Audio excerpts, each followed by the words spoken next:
Homemade বাসা থেকে তৈরি করে নিয়ে আসেন। আচ্ছা আচ্ছা, তো ডেলিটা ডেলি রান্না করেন?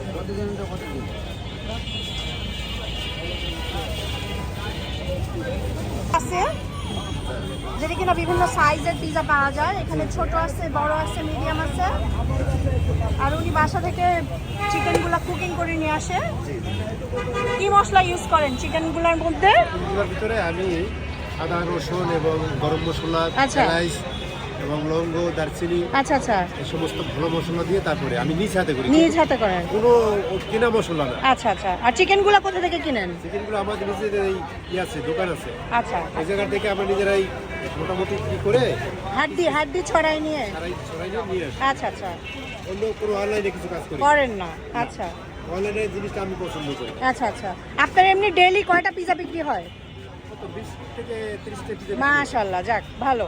তো আপনি শুরু করেন কখন কাগজ?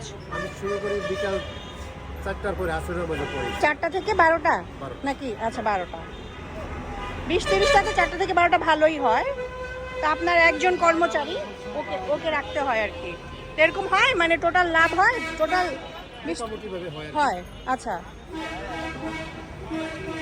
এই যে এখন চিজগুলো দেওয়া হচ্ছে পিজার উপরে।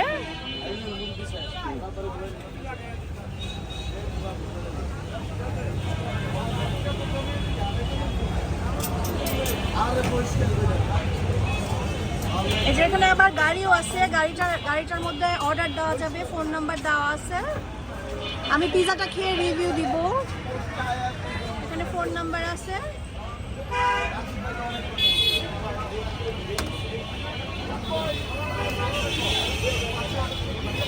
চিজগুলো দেওয়ার পরে ওভেনে দিয়ে দেওয়া হবে।